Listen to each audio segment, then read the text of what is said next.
Olá pessoal, aqui é o professor Bruno de História e esse vídeo vai ser um pouco diferente porque eu vou comentar duas obras literárias que estão no vestibular da UERJ 2021, que sofreu vários adiamentos por conta da Covid-19 e aí acabou também tendo algumas adaptações no seu formato de prova.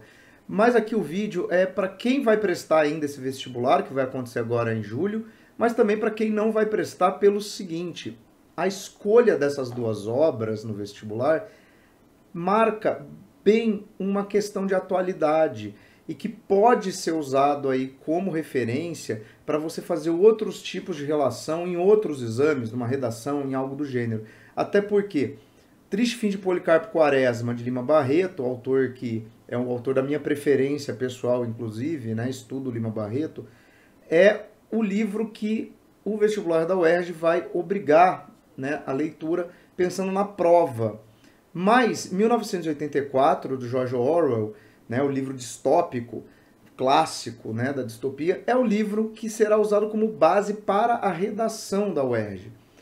Porém, a gente pode pensar que a escolha, a permanência desses dois livros tem algo a mais. Existe uma relação entre esses dois livros, embora não seja um diálogo direto. Obviamente, George Orwell não conhece Lima Barreto, né? E Lima Barreto escreveu sua obra muito antes, né, dos problemas apontados ali na obra de George Orwell, que dialoga com o totalitarismo, dialoga com a experiência dos regimes autoritários do século XX. Mas vamos por parte. Primeiro vamos falar da questão envolvendo Triste Fim de Policarpo Quaresma. Triste Fim de Policarpo Quaresma é uma obra publicada inicialmente como folhetim, ou seja, você comprava o jornal e ele vinha publicado, né, em partes ao longo do jornal em 1911 e depois foi publicado definitivamente como um volume único, né, um romance editado em 1915.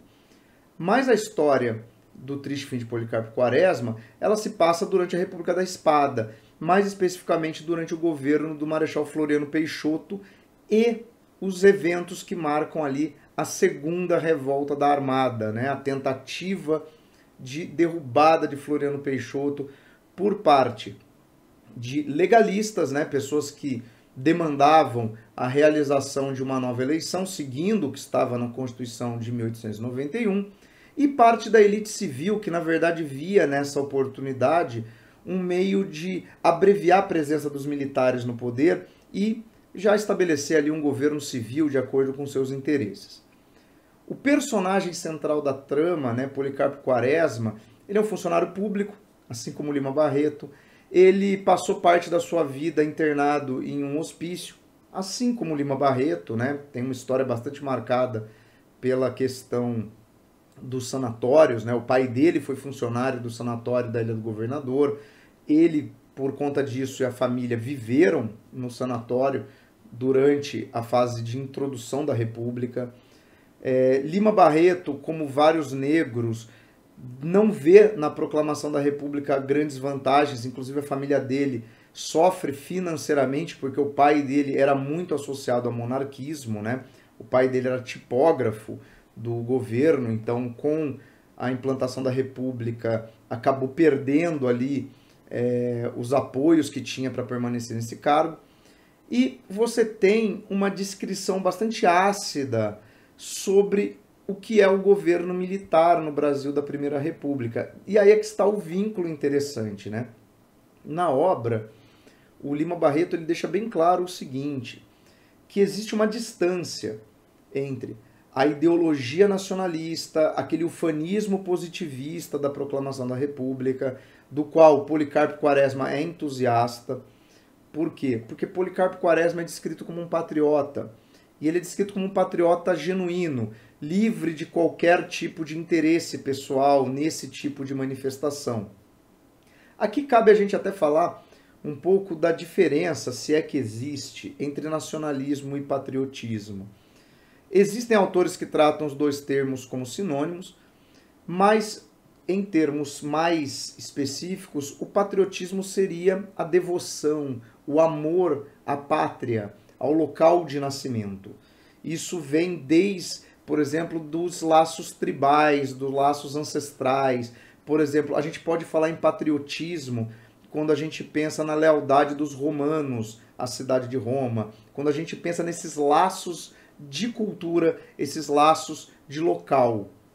Já o nacionalismo é uma ideologia do século XIX que usa elementos do patriotismo, por isso que é muito difícil fazer a distinção, mas que seria basicamente uma ideologia que define o que é o sentimento nacional a partir de premissas que vêm do Estado.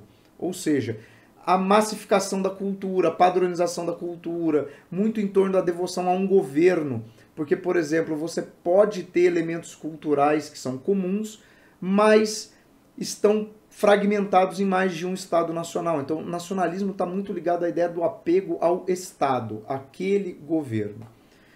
Mas no senso comum, a gente entende muito também a percepção das pessoas de que patriotismo seriam as demonstrações de adesão à pátria e, por tabela, ao governo. Então, pensando nesse caso, o Policarpo Quaresma é uma descrição clássica. Ele começa a história no Rio de Janeiro, ele, como funcionário público, propõe coisas do tipo o uso do tupi-guarani como língua nacional, né, a valorização de todos os elementos que são nacionais. E aí, quando ele faz isso, ele volta muito naquela visão do romantismo, de que os elementos nacionais mais clássicos seriam apegados às tradições indígenas. Né? Então, por exemplo, ele aparece com um cocar dentro do local de trabalho, ele redige uma petição ao ministro em tupi-guarani, né? Ele faz várias coisas nesse sentido e quase sempre ele acaba sendo interpelado pelos seus superiores, né, que são militares também, que vem nisso um certo delírio, né, uma certa loucura do Policarpo Quaresma. Até por isso que o personagem acaba em um sanatório. Depois o Policarpo Quaresma ele vai para a zona rural, né, do Brasil, e aí ele tenta ali desenvolver agricultura, tem muito uma visão que vai permear várias obras, né, de que o futuro do Brasil está no desenvolvimento agrícola, então ele acredita nesse progresso ligado, na verdade, a uma coisa complicada, né, porque é um progresso que ao mesmo tempo é ligado à permanência de estruturas que são muito arcaicas, muito tradicionais, né, que é a economia agrária, né, esse apego à terra. E por fim ele se envolve na revolta da Armada, e aqui é o ponto importante, né? Por quê? Porque o Policarpo Quaresma, ele acaba dedicando a sua vida e ele acaba se prejudicando, e por isso tendo um triste fim, por ter uma lealdade genuína ao Estado, ao Major Floriano Peixoto. E o Lima Barreto a todo momento mostra os militares que estão no poder como pessoas muito mais preocupadas em usar o poder para benefício próprio, e com isso resolver suas questões financeiras, principalmente. Então, por exemplo, existem várias menções a oficiais do Exército, a ministros, que estão mais preocupados em usar seus cargos públicos para arrumar empregos para parentes, para sobrinhos, né, para genros, resolver essas questões, para usar o seu poder, o seu status na sociedade, para casar as filhas com homens, né, de status social elevado. Ou seja, um contraste muito grande entre aquela ideia que aparece sempre do governo militar ou dos militares como sendo altruístas e pessoas que se dedicariam à pátria acima de qualquer interesse pessoal. O Lima Barreto ele mostra que não é bem assim, né? Que a República da Espada foi, dentro das suas possibilidades, um campo fértil para diversos tipos de nepotismo, de coisas que nós chamaríamos de corrupção hoje em dia. A gente só precisa frisar uma coisa. Não existia um mecanismo ainda do serviço público por concurso. Tá? Os concursos públicos no Brasil eles apareceram na década de 30. Mas é interessante quando a gente contrasta o seguinte. O discurso do positivismo era o discurso da meritocracia, da competência, né? Do científico. Só que quando a gente olha as estruturas desse Estado brasileiro, descrito ali pelo Lima Barreto, né, e não só por ele, isso é corroborado por vários outros autores, né, a gente percebe o seguinte, que aquela ideia clientelista, aquela ideia patrimonialista do Estado brasileiro, que vai se manifestar com muita intensidade no coronelismo, ela na verdade ela permeia o Estado brasileiro desde sempre. Ela é uma herança do período imperial brasileiro.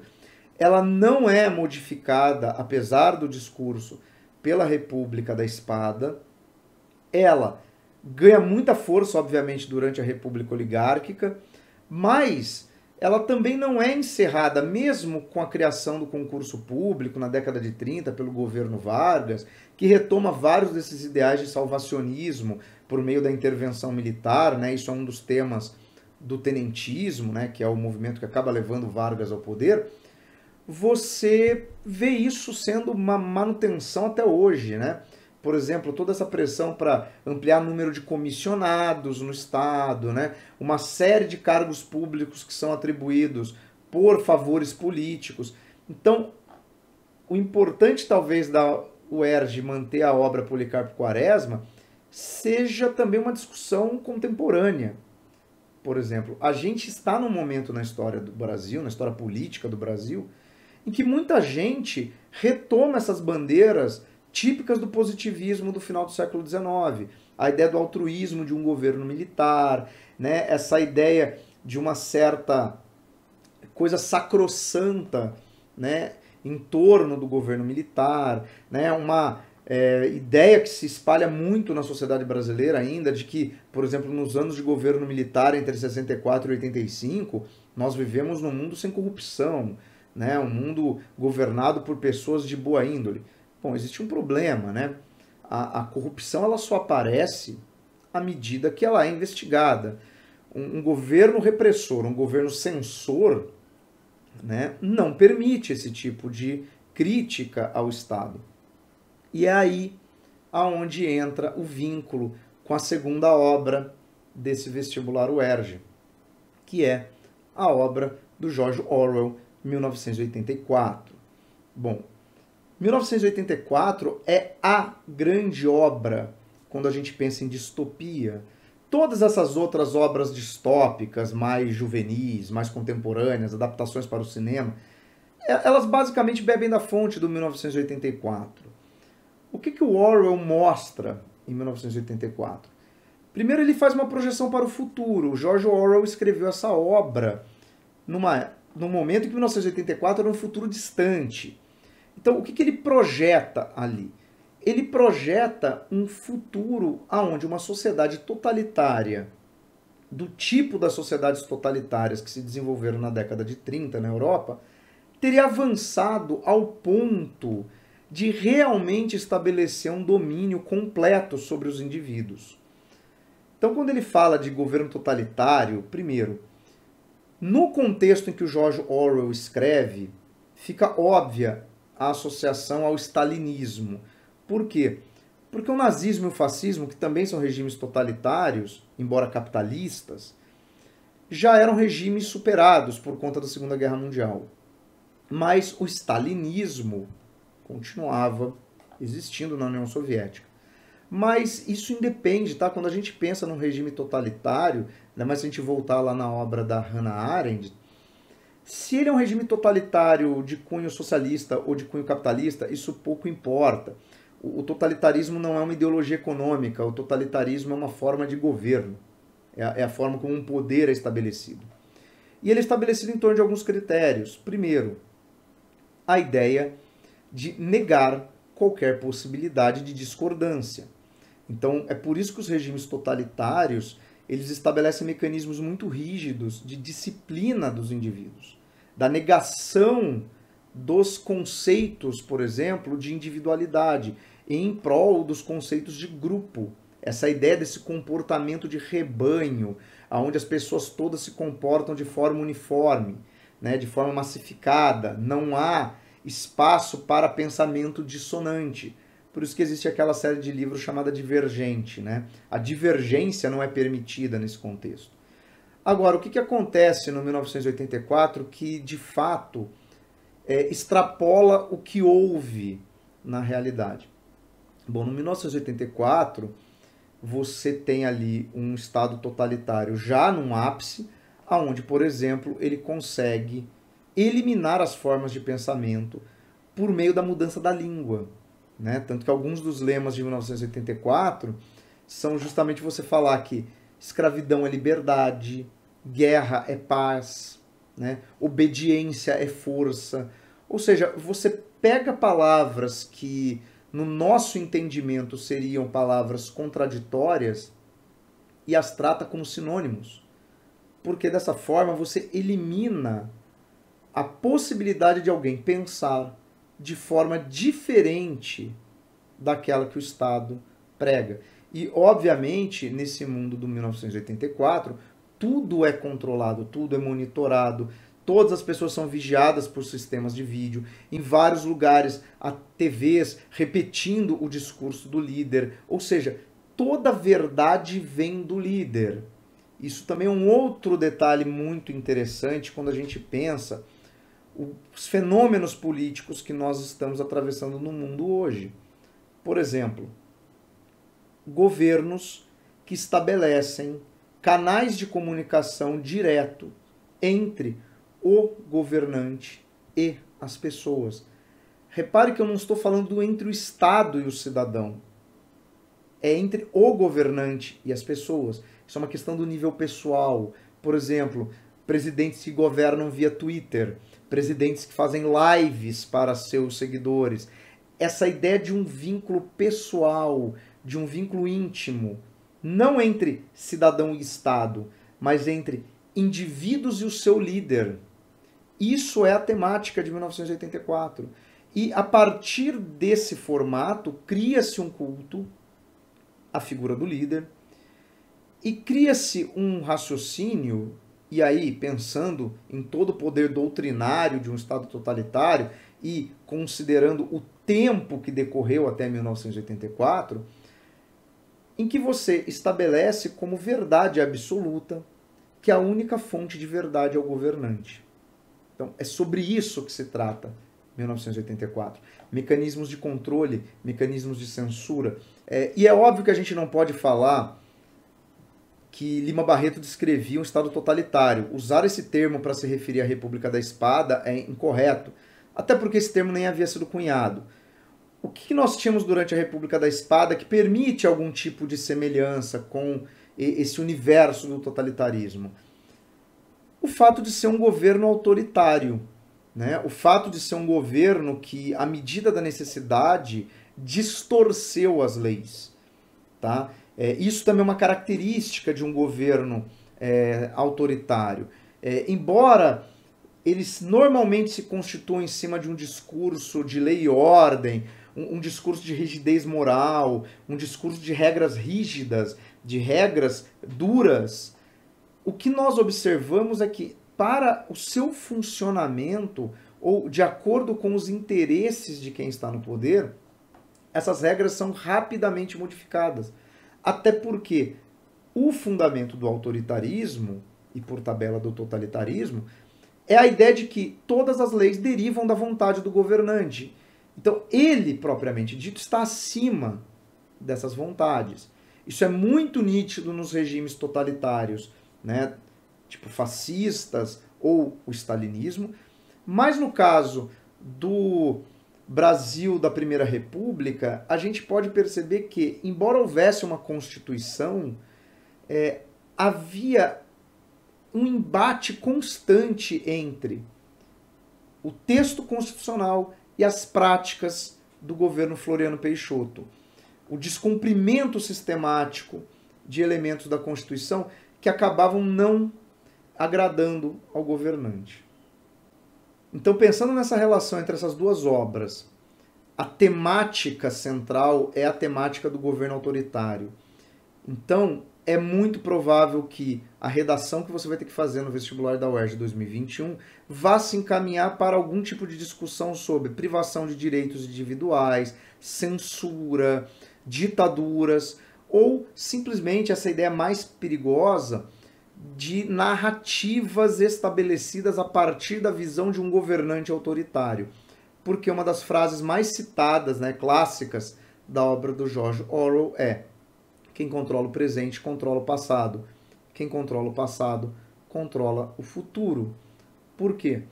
Porque é a ideia de que, a partir deste pensamento autoritário do presente, você consegue modificar a percepção, a narrativa sobre o passado, e a partir de uma certa visão do passado, você construir justificativas para encaminhar a política do presente e moldar como essa sociedade se encaminhará para o futuro. Bom, então essa era a dica aí para o vestibular da UERJ, mas também fica aí a dica para quem estiver estudando e se deparar com essas duas obras, né? Ou quiser fazer aí algum tipo de relação entre literatura e atualidade, né? São dois livros que realmente a UERJ acertou em cheio em deixar na prova, já que ela acabou excluindo outras obras, e que servem aí de ponto de partida para esse debate todo. Belezinha? Então, pessoal, se você gostou desse vídeo, dá o seu like aí, se inscreve no canal. Se você tem algum amigo que você acha que esse conteúdo é relevante para ele, indica para ele, compartilha esse conteúdo e até o próximo. Um abraço.